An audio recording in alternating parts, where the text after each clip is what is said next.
Hi there, welcome to our Bible study.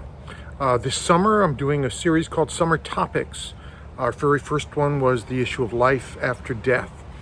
Today, beginning a little series, basically examining the historical correlation between religion and politics, the effect of religion on societies. It's a fascinating topic, and hopefully you'll find it interesting. Today, some overview and background. First of all, we recognize that religion is a product of the societies and cultures that provide language, symbols for how we look at life, how we think about issues of God, and some of those large existential issues. Theologian Walter Wink has made a lifelong study of this systemic understanding of religion and worldview. And a worldview, he says, is not a conscious reality. It's kind of like the air we breathe. It's just the reality by which we see everything else. Briefly stated, there have been several worldviews in recorded history. I'm going to go through and just talk about some of these because I think it's basic to any understanding we have of religion and society. First of all, there's an ancient worldview. The biblical worldview reflects that, and that was seeing everything in this earthly realm as having a heavenly counterpart, and vice versa, that there is a physical existence, there is a spiritual existence, and they are kind of parallel and connected. For example, if there's a war on earth, it's a sign that in heaven there's a war going on between the same ultimate forces. The angels of the nations at war on earth are at war in heaven. This is reflected several places, particularly in the book of Daniel. The ancient Greeks and Romans and Egyptians and Babylonians, Indians, Chinese, all shared this worldview along with the writers of the Bible. Many people still believe this today. A second is what we'd call a spiritualist worldview. This really kind of came to the fore beginning in about the 2nd century AD, or what scholars call the Common Era, CE. It's reflected in a philosophy called Gnosticism, the idea that creation, the physical realm, is intrinsically evil and corrupt, that our spiritual essence, our souls, are trapped in our physical bodies and at the mercy of the powers of evil and corruption. It is focused on the evil of worldly goods and sexuality and those sorts of things. And the task of religion is to rescue the spirit from the flesh. Elements of this are still operative in religions that condemn sex, dancing, those sorts of things. The third worldview we call a materialist worldview. The ancient Greeks very much had this, focused on what was going on in this physical realm period, and also the modernist, what we call the Enlightenment. It's an antithesis of the spiritualist view, and it believes that the spiritual world is an illusion, that there is no higher self, that we are just the compilation of chemicals and matter. All that can be known is known through our 5 senses: taste, touch, smell, hearing, feel. I don't know, I forget. But anyway, all those things that we can, those 5 senses. It's kind of, there are 2 dimensions of this. There's a hard materialism that sees the universe as completely devoid of spirit, that is only physical matter.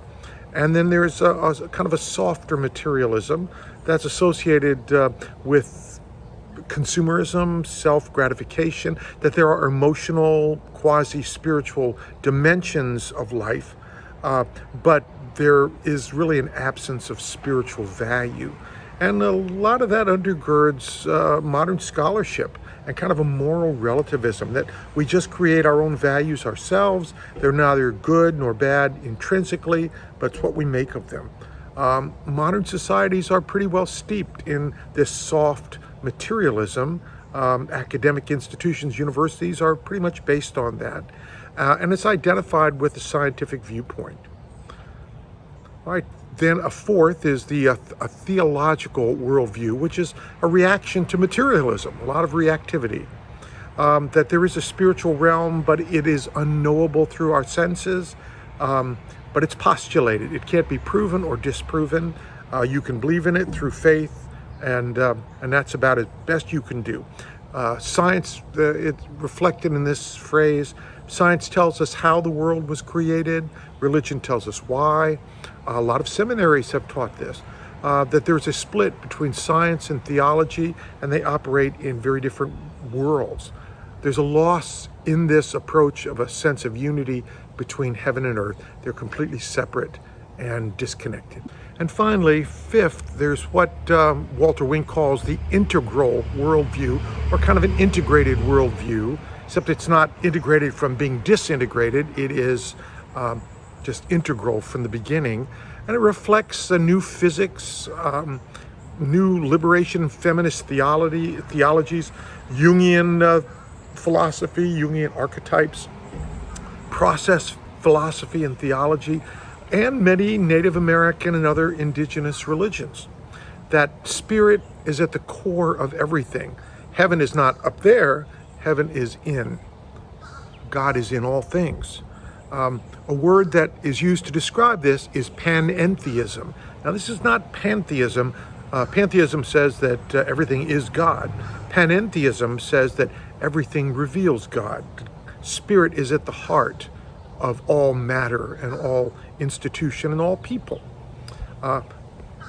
So the image that describes this, the yin yang from Asia, that relationship, or you may be familiar with in science what's called a Mobius strip. It is a thin strip of paper with a outside and an inside, or two different colors. If you take that Mobius strip and you make one turn and then you fasten it together in a circle and you put a pencil on the outside and you start tracing, at some point what's on the outside becomes what's on the inside without ever lifting the pencil up.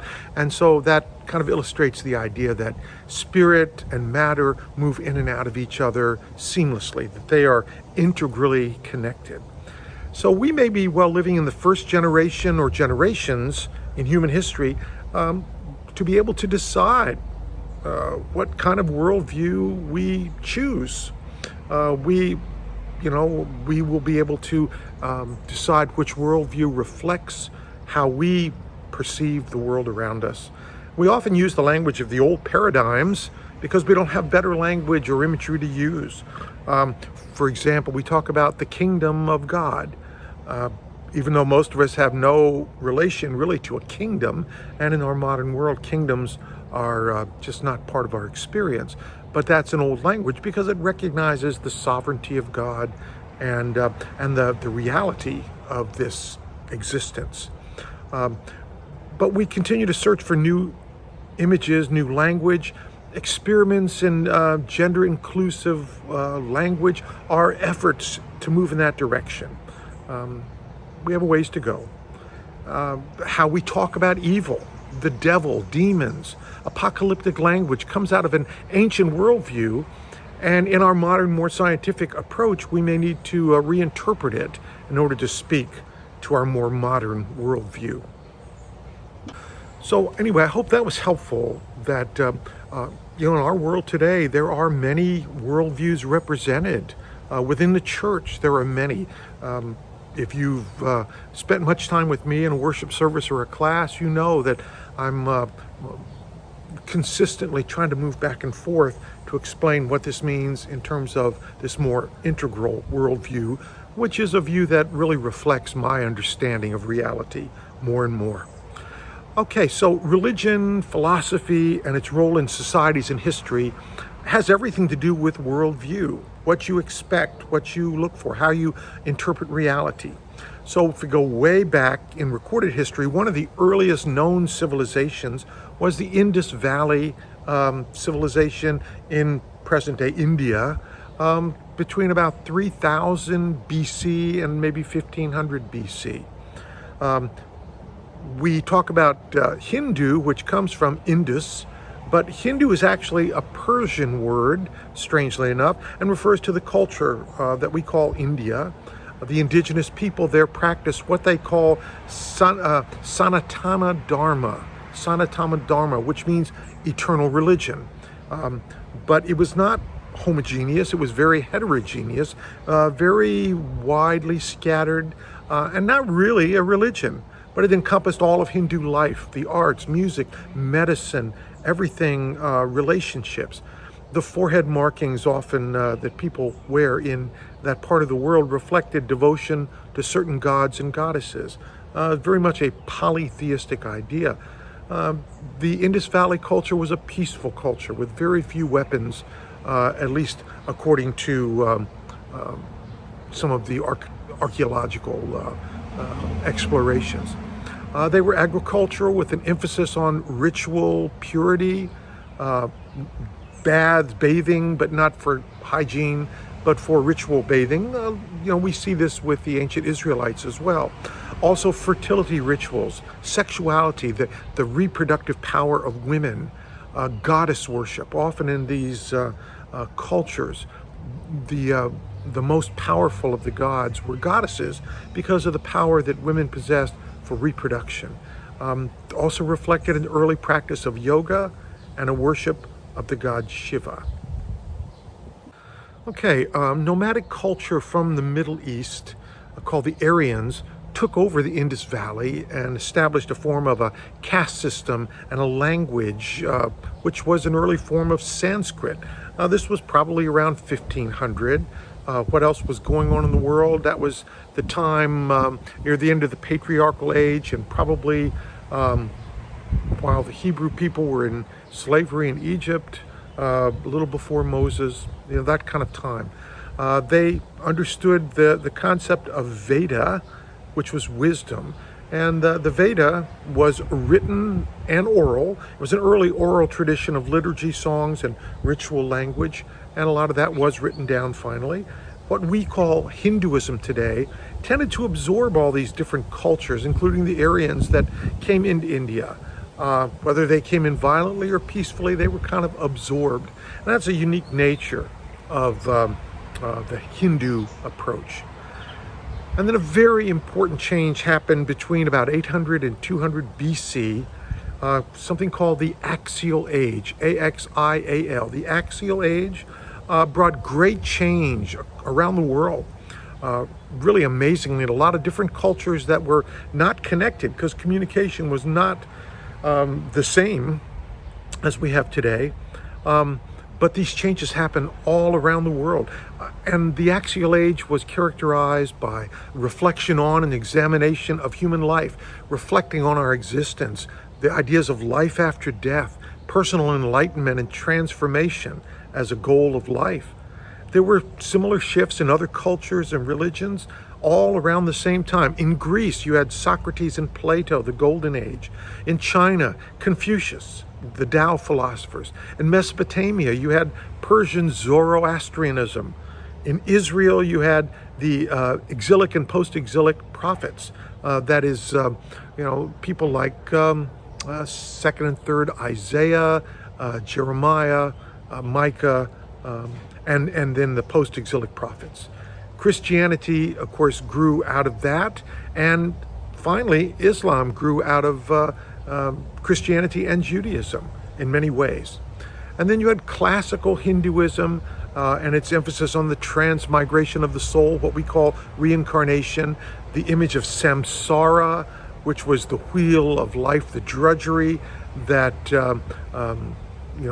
finally the freedom from that represented kind of an extinguishing of the light of reincarnation. Karma, which had everything to do with moral action, and again, a more firmly described caste system. I hope you're hanging in here with all of this stuff. It's all important background because we can't just launch into talking about religion and its effect on societies without having a sense of how it all developed, how it came to be, what the factors are that shape it. Israel, we're sort of familiar with ancient Israel from our biblical story, and also modern Israel from our own experience here of the last 2 generations. And this issue of holy war, certainly something that's present in our scripture and is a part of the way that religion affects nations, societies, and the practice of war. Ancient Hebrew culture offered an alternative to the existing Near Eastern worldview. That worldview was polytheistic. many gods, a few more powerful gods. The world was created through violence and in an effort to appease the gods and to serve them. But Israel offered what we call monotheism, that there was one God, or really, especially for a lot of the biblical library, you had one main God, the God who is God, what we call the Ancient of Days, and then many minor gods, kind of personal gods that we continue to see in some of our practices of praying to saints and all of that these days. Creation in monotheism was made good by God, that people were designed for relationship with God, and their life journey was a matter of moving from exile to the promised land, from slavery into freedom, that the people are a chosen people. The commandments of God reflected God's nature and God's will. Holy war was seen as an obedience to God's will, characterized by the total destruction of the enemy, like a burnt offering in many ways, and that the conquering army would not receive any financial benefit from this process. And then, of course, we have modern Israel since 1948, and there's a tendency for Israel to see its land as God-given, the promised land, and that justifies occupation of territories. Unfortunately, Islam, especially as it's manifested there in the Middle Eastern area, sees the same land as promised by God to them. Christians, too, claim divine authority for owning this land, and that led to, among other things, the Crusades. Now, the Roman Empire began to develop during the Axial Age, maybe 4th century or so BC, and they followed a series of empires in the Near East and in Asia. The Assyrians back in the 8th century BC, the Babylonians in maybe the 6th century, though the Babylonians were around a lot before then by the Persians and Medes, and then the Greeks under Alexander the Great in the 4th century. And then finally, the 1st century BC to maybe the beginning of the 6th century, the Romans controlled vast territory. The emperor cult developed in the 1st century AD as a way of uniting the empire. And that was one of the answers that the Romans used. There was this emperor cult, there was religious fervor united with practical politics. The emperor cult offered a justification for conquest, but it was also a cause of great conflict, for example, with the Christian church. It led to the persecution of early Christians who would not pay homage in terms of the emperor cult and some of what it requested. Following the Roman Empire, there was the development in Europe of what we call Christendom. That is a physical, material manifestation of that spiritual reality of the church. The spread of Christianity was built on the decaying structure of the Roman Empire. Under Constantine in the 4th century AD, Christianity became the imperial church. Eventually, it supplanted the Roman Empire. The city of Rome fell around 500 AD. The empire had also moved east into Constantinople, present-day Turkey, and there lasted another 1,000 years. In Rome, the Christian church established itself as the successor to Rome in political power. It was the glue that held European society together after the fall of Rome. Throughout the Middle Ages, the development of Christendom, the spiritual church with a physical power and presence, the gradual development through that time of nation states and their monarchs. There was a tug between the Pope and his increase in power and these other monarchs. And eventually in the 11th century, 1045, I think, something like that, there was the final split between the Eastern and the Western Church. The Eastern Church at Constantinople, the Western Church at Rome, kind of the ancient rivalry there. We move on through the Middle Ages. The 14th century, the 1300s, was a calamity for the church. It undermined church authority and power. There were natural disasters, a mini ice age that began right at the beginning of that 14th century, and the bubonic plague, which was a total disaster. And the church was in effect blamed because they had the power of God. How could they not prevent that?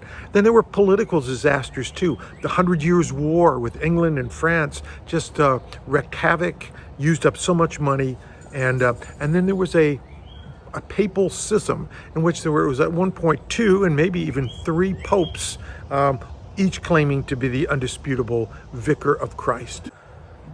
Coming out of the Middle Ages, the Renaissance, 1400 or so to about 1600, power moves more and more to the secular authority. And the arts became an important means of expression, but not art primarily to glorify God, but art to glorify humanity, the human body. Nude sculptures and paintings became very important. People studied the human body and all of that. People like Leonardo and Michelangelo. The philosophy of humanism focused on what humanity could accomplish rather than what God would do. Tremendous interest in pre-Christian classical Greek art and philosophy and science. And also the Protestant Reformation occurred during this period, resulted in another split in the universal church. Then the Enlightenment followed that with its time of scientific advancement, colonial expansion by European powers. Spain and Portugal were the earliest. France and England followed. Our own nation came out of not only the colonial expansion, but the whole philosophy of the Enlightenment, of modernism, that so greatly affected our founding fathers and our founding documents. There was rivalry between Catholics and Protestants within the church, led to a lot of violent conflict, competition. We saw a lot of this played out in places like Scotland and Ireland, which were battlefields between these two parts of Christianity. Catholicism used religious fervor as a justification for colonizing the New World, North and South America, and parts of the Far East, like Japan. The final part of what I'd like to share with you today is something called the just war theory, because a lot of what we'll look at is the role of religion in society in terms of war and conflict, and a lot of those, the shaping of those events. Okay, hang in there. This is the last section today. Just war theory, J-U-S-T, just war, was primarily a Christian philosophy trying to reconcile the use of deadly force in war with the teachings of Christ. What is the right way, the Christ-like way, for states, nations to act in a potential violent conflict? Just war theory does not apply to individuals or political groups, just to nations, other than as a guideline. We can see that as a guideline for ourselves individually and in terms of factions and other groups. The idea of just war theory is to prevent war, not to justify it. The promise is that war is bad and can only be justified under certain, very limited circumstances. Just war theory acknowledges that taking human life is seriously wrong, that states have a duty to defend their citizens and defend justice, that protecting innocent human life and defending important moral values sometimes requires a willingness to use force and even violence. The theory specifies conditions for justifying going to war if it is just, and conditions for how the war should be fought. So briefly, there are two parts to just war theory. They began with ancient Greek philosophers Plato and Cicero, and Christian theologians Augustine, St. Augustine, and Thomas Aquinas.